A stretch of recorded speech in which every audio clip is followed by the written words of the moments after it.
మళ్ళీ గచ్చిబౌలి పోలీస్ స్టేషన్లో 2014 ముందు గిట్లనే నేను ఒక పాట పాడితే ఇక్కడ తీసుకొచ్చారు. మళ్ళీ నాకు గుర్తొస్తా ఉన్నది ఆ పాట. ఆ రోజు ఇక్కడే గచ్చిబౌలి పోలీస్ స్టేషన్ ముంగట నేను ఒక పాట పాడిన.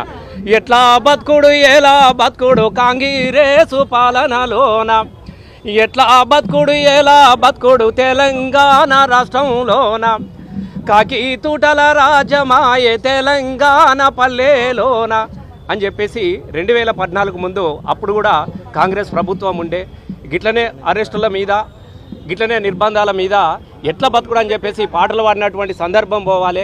తెలంగాణ రాష్ట్రం రావాలని చెప్పేసి తెలంగాణ కోసము కొట్లాడి ఎన్నో త్యాగాల సాక్షిగా తెలంగాణ రాష్ట్రాన్ని సాధించుకొని ఈ నిర్బంధాలకు వ్యతిరేకంగా పోయినాం. లాఠీ తూటలకు వ్యతిరేకంగా కొట్లాడి సమైక్యాంధ్ర ప్రభుత్వ విముక్తి చేసుకొని తెలంగాణ రాష్ట్రాన్ని తీసుకొచ్చుకున్నాము. ఇట్లాంటివి ఉండొద్దని చెప్పేసి 10 సంవత్సరాలుగా ఎలాంటి నిర్బంధాలు లేకుండా బతికినటువంటి తెలంగాణ ప్రజలకు ఏ స్వేచ్ఛ కోసమైతే తన ప్రాణాలను పనంగా పెట్టి తెలంగాణ రాష్ట్రాన్ని సాధించుకున్నామో ఇవాళ మళ్ళీ ఆ నిర్బంధాలు చూడడం అనేది చాలా దురదృష్టంగా మేము భావించుకుంటా ఉంటున్నాం. రాజశేఖర రెడ్డి పాలన చూసినాం, చంద్రబాబు నాయుడు పాలన చూసినాం, రోషయ్య పాలన చూసినాం, కిరణ్ కుమార్ రెడ్డి పాలన చూసినాం.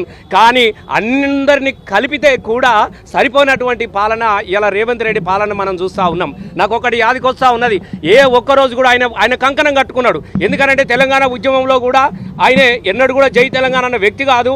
చంద్రబాబు నాయుడు పార్టీలో చివరిదాకా ఉండి తెలంగాణ వచ్చిన తర్వాత కూడా చంద్రబాబు నాయుడు గుర్తు మీద పోటీ చేసినటువంటి వ్యక్తి. బహుశా ఆయనకు అప్పుడే అనిపించినట్టున్నది, తెలంగాణ వచ్చింది కాబట్టి నాకు అవకాశం వస్తే ఈ తెలంగాణ సర్వనాశనం చేయాలి, తెలంగాణను కల్లోలం చేయాలి, తెలంగాణలో నిర్బంధాలు పెంచాలని చెప్పేసి తెలంగాణ ఉద్యమంలో ఆ రోజున తనే స్వయంగా తుపాకీ పట్టుకొని బయలుదేరితే ఇలా అధికారాన్ని మట్టుపెట్టుకొని పోలీసులను అడ్డం పెట్టి మళ్ళీ తుపాకీ రాజ్యం చేయాలని చేసి చూస్తున్నటువంటి వైనము ఇలా రేవంత్ రెడ్డిలో మనకు కనబడతా ఉన్నది. ఇలా ఒకటి గుర్తు చేసుకోవాల్సినట్టు అవసరం ఉన్నది. సంవత్సరం వచ్చినది, విజయోత్సవాలు చేస్తున్నాం అని చెప్పేసి వాళ్ళు జిల్లాలకు వెళ్ళినప్పుడు అక్కడ మంది రావడం లేదు.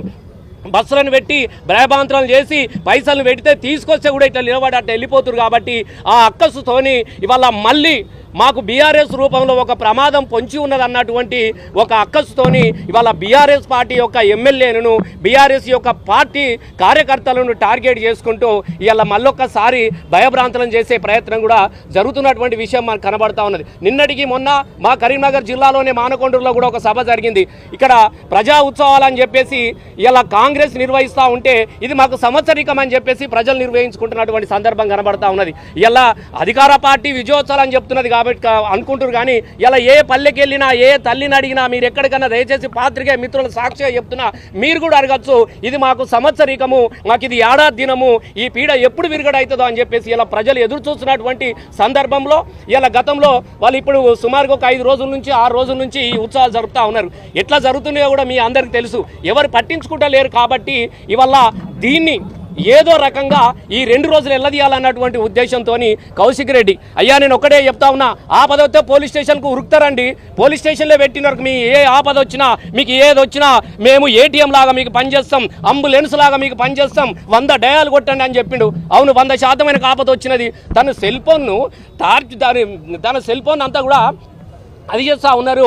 ఇలా మాకు ఇబ్బంది జరుగుతూ ఉన్నది అని చెప్పేసి వలన పోలీస్ స్టేషన్కి వస్తే ఏ ఎస్ఐని ఏ సిఐ అయినా కానీ కాగితం తీసుకోవాలి. నువ్వు కేసు తర్వాత విషయం, నువ్వు తీసుకోకపోగా ఒక ఎమ్మెల్యే మీద ఎవడన్నా కేసు పెట్టడానికి వచ్చేటప్పుడు కూడా కేసు పెట్టి నేను సినిమాలలో కూడా చూడలే, ఏ సినిమాలో కూడా చూడలే. ఎవరైనా ఎస్ఐ లోపలికి రాగానే మాట్లాడతారు, బెదిరిస్తారు. కానీ బయటనే ఇది పూర్తిగా రేవంత్ రెడ్డి డైరెక్షన్లో జరుగుతున్నటువంటి ఒక కుట్ర కేసు. ఒక ఎమ్మెల్యే గారు స్వయంగా పోలీస్ స్టేషన్ వెళ్తే కేసు పెట్టడానికి పోతే ఆయన మీదనే కేసు పెట్టిండంటే ఎవడన్నా సామాన్యుడు వచ్చి ఇవ్వాలని పోలీస్ స్టేషన్కి వచ్చి కేసులు పెట్టే పరిస్థితులు ఉన్నాయా? ఎవడన్నా సామాన్యుడు వచ్చి న్యాయం అడిగే పరిస్థితులు ఉన్నాయా? ఇది ఎక్కడన్నా ఉన్నదా? కాబట్టి ఇది మంచి పద్ధతి కాదు. సరే అయిపోయింది. సహచర శాసన సభ్యుడు పక్కనే మా హరీష్ అన్న ఉన్నాడు. అన్న నా దగ్గరికి పోలీసులు వచ్చినారు, మరి ఏం చేస్తారో తెలియదు, ఎందుకు వచ్చిరో కూడా తెలియదు. ఎందుకన్నాడు నోటీసు లేదు, ఏది లేదు, ఊరికే నాచివిడు.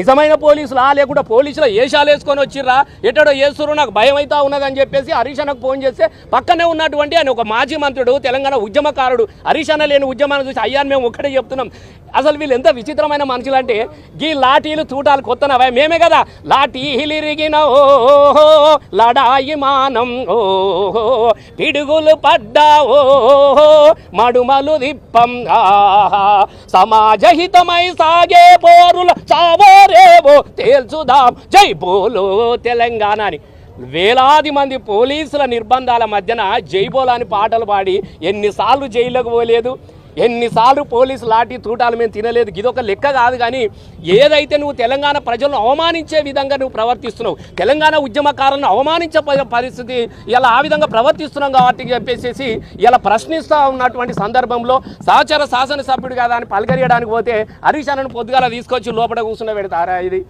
ఇలా ఏంది? ఇది పెద్ద కథ కాదు. పోలీస్ స్టేషన్లు గీలీ స్టేషన్లు కొత్తైనా ఈ నాలంటూ కూడా ఉన్నారు. గోజిగం కూడా వేసుకొని మత్తు సార్ పోలీస్ స్టేషన్లను కూడా ధూమ్ధాం చేసిన ఎగురిన దుంకడం ఇది మాకు కొత్త కాదు.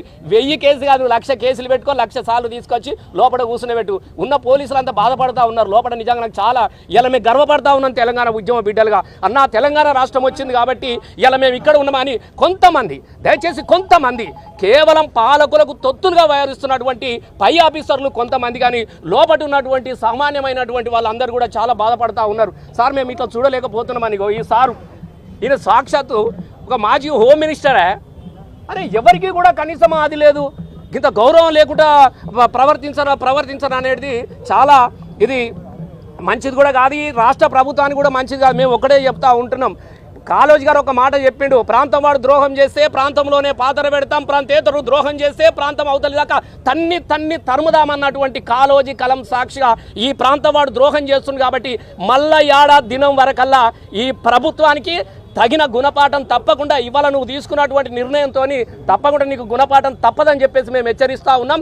ఖచ్చితంగా మేము చెప్తా ఉన్నాం. మరొక 5-10 నిమిషాల్లో, ఒక అరగంటలో కౌశిక్ రెడ్డితో పాటు ఎవరెవైతే ఇక జగదీష్ అన్న కావచ్చు, ఇక్కడ ఉన్నటువంటి హరీష్ అన్న కావచ్చు, చాలా మంది అక్కడక్కడ ఎవడన్నా పలకరియడానికి వస్తే ఇక మా వాళ్ళని పాపం ఆడోళ్ళని కూడా తీసుకోపోగలను. షామిరిపేట్ల, ఒకళ్ళు శంషాబాద్లా, ఒకటి బోరుబండలా, ఏదైనా నాకు అర్థం కాదు. ఏం దొంగతనాలు చేసిరా? ఏమైనా ఇంకేమైనా పని చేసిరా? అరే ఒక ఉద్యమకారుడు, ఒక మాజీ మంత్రి ఇక్కడ తీసుకొచ్చిరని పలకరించుకొచ్చినట్టే ఇక్కడ నుంచి బస్సులు పెట్టిరు, ఇంకా నడువురు ఎక్కిరని. ఇది మంచి పద్ధతి కాదు. తెలంగాణకు కూడా ఇది మంచిది కాదు. ఇది తెలంగాణ రాష్ట్రంలో ఇట్లాంటి మేము చూడలే. ఎప్పుడన్నా మేము తెలంగాణలో ఉద్యమం చేసే తీసుకుపోయి కూర్చుని పెట్టరు, మాట్లాడి పంపించారు. కానీ ఇదేందండి నాకు అర్థం కాదు. ఇలా మేము ఒక్కటి సూటిగా అడుగుతున్నాం, రేవంత్ రెడ్డి గారు నువ్వు తెలంగాణ ప్రజలు అసహించుకుంటున్నటువంటి ప్రెస్టేజ్ నుంచి నువ్వు బయటపడు. ఫస్ట్ ప్రజల గురించి ఆలోచన మొదలుపెట్టు. కానీ ఈ నిర్బంధాలు చేస్తే నీకు ఇది నువ్వు నిర్బంధించబడతావు ప్రజల చేత. మొన్న చూసినావు కదా లగర్చర్లో ఏమైపోయిందో మీరు చూసినావా? ఒక గిరిజన బిడ్డలు మా భూములు మాకేనని మరలబడ్డ గానమా, తిరగబడ్డ రాగమా అన్నటువంటి గద్దరన్న పాటను అందుకొని ఏం జరిగిందో చూస్తూ ఉన్నాం. మన దివాలాస్పూర్లో కూడా ఏం జరుగుతుంది? ప్రజలు తలుసుకుంటే నీకు పతనం తప్పదు. నువ్వు ఇంకా వెర్రి భ్రమలో ఉన్నావు కాబట్టి ఈ భ్రమల నుంచి బయటపడాలి అని చెప్పేసి కోరుకుంటూ ఖచ్చితంగా అరెస్ట్ చేసినటువంటి మా కార్యకర్త